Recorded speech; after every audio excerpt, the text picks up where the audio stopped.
Hi friends, എല്ലാവരും സുഖമായിട്ടിരിക്കണമെന്ന് വിശ്വസിക്കുന്നു. ഞാൻ ഇന്നിവിടെ തയ്യാറാക്കാൻ പോകുന്ന പഴം കൊണ്ടാണ് ഒരു സ്നാക്സ് ഉണ്ടാക്കാൻ പോകുന്നത്. ഒന്ന് ലൈക്ക് ചെയ്യണേ, സബ്സ്ക്രൈബ് ചെയ്യണേ, തൊട്ടടുത്ത് കാണുന്ന ബെല്ലൈക്കൻ കൂടി ഒന്ന് പ്രസ് ചെയ്യണേ. ഇത് വേഗം എങ്ങനെ ഉണ്ടാക്കാൻ നോക്കാം. പഴം എന്താ തൊലി കളഞ്ഞിട്ട് ഇതുപോലെ കട്ട് ചെയ്തെടുക്കണം. എല്ലാം അങ്ങനെ കട്ട് ചെയ്തെടുക്കാം. ഇതൊരു പാൻ എടുപ്പത്ത് വെച്ചു. ഇതെല്ലാം ഒന്ന് ഫ്രൈ ചെയ്തെടുക്കാം. നെയ്യിൽ എടുക്കുകയാണെങ്കിൽ അത്രയും ടേസ്റ്റ്, അല്ലെങ്കിൽ വെളിച്ചെണ്ണയോ ഓയിൽ എന്തെങ്കിലും കുഴപ്പമില്ല.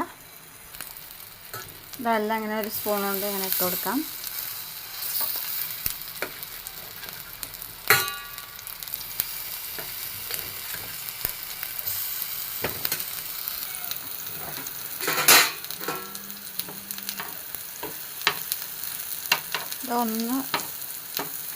ഇത് നന്നായിട്ടൊന്ന് ആവണം, ബ്രൗൺ കളറായി വരണം.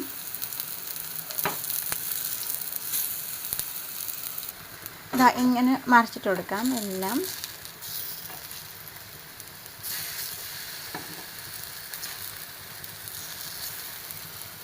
ഇതാ ഒരു ജാറെടുത്തോ, 1 കപ്പ് റവ ഞാനിതിലിട്ട് കൊടുക്കുന്നുണ്ട്. ഇതാ 1/4 കപ്പ് ഗോതമ്പ് പൊടി എടുത്തിട്ടുണ്ട്. ഇതതിലിട്ട് കൊടുക്കാം. 1/4 കപ്പ് ഗോതമ്പ് പൊടി. ഇതാ മധുരത്തിന് ആവശ്യമായ പഞ്ചസാര, ഞാൻ 3/4 കപ്പ് പഞ്ചസാര എടുത്തിട്ടുണ്ട്. 1/2 ടീസ്പൂൺ ബേക്കിംഗ് സോഡ. മധുരം ബാലൻസ് ചെയ്യാൻ 1 നുള്ളി ഉപ്പ്. 1 മുട്ട ഒഴിച്ച് കൊടുക്കാം. പാൽ, 1 കപ്പ് പാലെടുത്ത് വെച്ചിട്ടുണ്ട്. കുറേശ്ശായിട്ട് ഇങ്ങനെ ഇത് ഒഴിച്ചിട്ട് ഒന്ന് അരച്ചെടുക്കണം.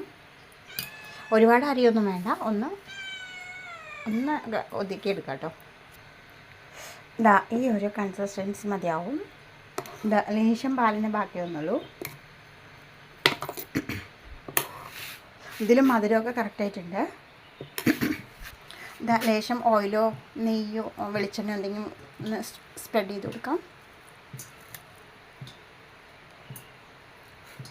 എല്ലാവരുടെയും തന്നെ ആയിക്കോട്ടെ. ഞാൻ കുറച്ച് തേങ്ങ ചെരുവി വെച്ചിട്ടുണ്ടായിരുന്നു, ഒരു 4 ടേബിൾ സ്പൂണോളം ഉണ്ടാവും. ഇതൊന്ന് അതിലിട്ട് കൊടുക്കാം. ഈ മിക്സിയിലോട്ട് ഇട്ട് കൊടുക്കാം. എല്ലാം കൂടി ഒന്ന് നന്നായിട്ട് മിക്സ് ചെയ്ത് കൊടുക്കണം.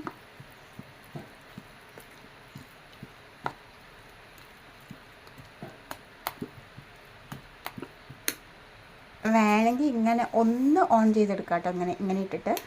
അപ്പോൾ അത് എല്ലാവിടെയും ഒന്ന് സെറ്റായിട്ട് എല്ലാവിടെയും ഒന്ന് പിടിക്കും. അങ്ങനെയാണെങ്കിൽ എല്ലാവിടെയും നന്നായിട്ടൊന്ന് ഇളകി വരുമല്ലോ. ഇതാട്ടോ എല്ലാവിടെയും ഒന്ന് നന്നായിട്ട് മിക്സ് ചെയ്ത് വന്നിട്ടുണ്ട്. ഈ പ്ലേറ്റിലോട്ട് നമുക്ക് ഒഴിച്ചു കൊടുക്കാം. ഇതാ ഞാൻ പ്ലേറ്റിൽ ഒഴിച്ചു കൊടുത്തിട്ടുണ്ട്. എല്ലാവിടെയും ഒന്ന് കറക്റ്റ് ആവാൻ വേണ്ടി തട്ടി കൊടുത്തിട്ടുണ്ട്. മേലെ നമുക്ക് ഈ പഴം ഇട്ട് കൊടുക്കാം.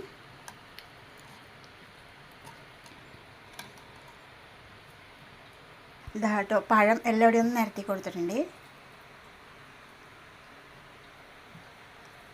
ഇനി ഇത് ആവിയിൽ വെച്ച് വേവിച്ചെടുക്കണം. ഇതാ ഒരു ഇഡ്ഡലി ചട്ടി അടുപ്പത്ത് വെച്ചിട്ടുണ്ട്. ഇനി ഇതൊന്ന് വെച്ച് കൊടുക്കാം. ഇതൊന്ന് മൂടി വെച്ച് കൊടുക്കാം. ഇതാ നമ്മുടെ അപ്പം റെഡി ആയിട്ടുണ്ട്. തൊട്ട് നോക്കുമ്പോൾ വെന്തിട്ടുണ്ട്. ഇനി ഇത് എടുക്കാതെ മെല്ലെ പതുക്കെ എടുക്കണം. ഇതാ ഒരു പ്ലേറ്റ് എടുത്തു കമഴ്ത്തി കൊടുത്തിട്ടുണ്ട്. എടുക്കണം.